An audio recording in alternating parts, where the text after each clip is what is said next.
இந்த மருந்தில்லா மருத்துவத்திற்கும் நம்மளுடைய மனசுக்கும் நெருங்கிய தொடர்பு இருக்கு. அக்குபஞ்சருடைய தத்துவம் என்னன்னா, மெரிடியன்ல இருக்கக்கூடிய சமநிலை தவறும் போது உடம்புல பாதிப்பு ஏற்படுகிறது. அதுதான் நம்மளுடைய அக்குபஞ்சருடைய தத்துவம். மனதில், அதாவது மூளையில் இருக்கக்கூடிய நியூரோ டிரான்ஸ்மிட்டர்ல ஏற்படக்கூடிய சமநிலை தவறும் போது பிஹேவியர் சேஞ்ச் ஆகுது, மைண்ட் செட் வந்து சேஞ்ச் ஆகுது, நிறைய மென்டல் டிசார்டர்ஸ்லாம் உருவாகுது.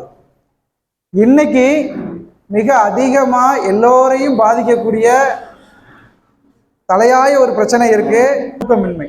இந்த தூக்கமின்மைக்கு மன அழுத்தத்துக்கு எல்லாமே இன்னொரு அறிகுறி இருக்கு. என்ன அப்படின்னு பார்த்தீங்கன்னா தலைவலி.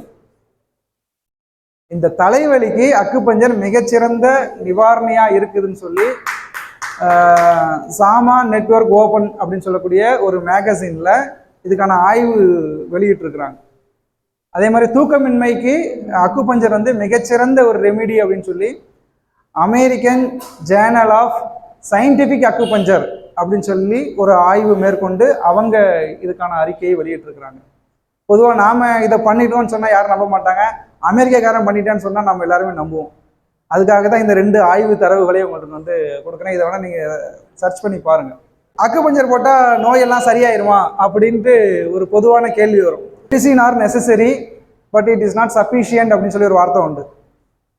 அக்குபஞ்சர் மட்டும் இல்லை, நீங்கள் ஆயுர்வேதம் பண்ணாலும் சரி, சித்தா பண்ணாலும் சரி, அலோபதி எடுத்தாலும் சரி, எதை எடுத்தாலும் சரி, நோய் குணமாகணும்னா வெறும் மருந்துகளோ மாத்திரைகளோ மருத்துவம் மட்டும் உதவாது. அதை தாண்டி உடற்பயிற்சின்னு ஒன்று இருக்குது, உணவுன்னு ஒன்று இருக்குது, நல்ல சிந்தனைன்னு ஒன்று இருக்குது. இதெல்லாம் சேரும்போது மட்டும்தான் அந்த நோய் வந்து கம்ப்ளீட்டாக சரியாகும். நான்வெஜ் சாப்பிடக்கூடிய நண்பர்கள் நிறைய பேர் இருப்பாங்க. நான்வெஜ் சாப்பிடலாமா சாப்பிடக்கூடாதா அப்படிங்கிறது அவரவர் உடல் நிலையை பொறுத்தது, இல்லைங்களா? நீங்கள் வெஜ்ஜு சாப்பிடுங்க, நான்வெஜ் சாப்பிடுனா அந்த சாப்பாடு என் உடம்புக்கு முதல்ல ஒத்துக்குதான்னு முதல்ல பார்க்கணும். எனக்கு ஜீரணம் இருக்குதா, நான் இதை சாப்பிடலாமா, என் வயிற்றுக்கு அப்செட் பண்ணலையா அப்படின்னு பார்த்துட்டு தான் இந்த சாப்பாடை நான் சாப்பிடணுமே தவிர வீம்புக்குன்னு சாப்பிடக்கூடாது. நிறைய பேர் வீம்புக்குன்னு சாப்பிடக்கூடிய நிறைய பேர் இருக்காங்க. அன்னைக்கு வந்து கறிக்கஞ்சி அடித்தாங்க அப்படின்னா அந்த அளவுக்கு உடல் உழைப்பு இருந்துச்சு. நமக்கு இன்னைக்கு அந்த அளவுக்கு உடல் உழைப்பு இல்லை. ஆனால் ஹெவி ஃபுட்டை வந்து நம்ம வந்து வயிற்றுக்குள்ள போட்டு நிரப்புறோம்.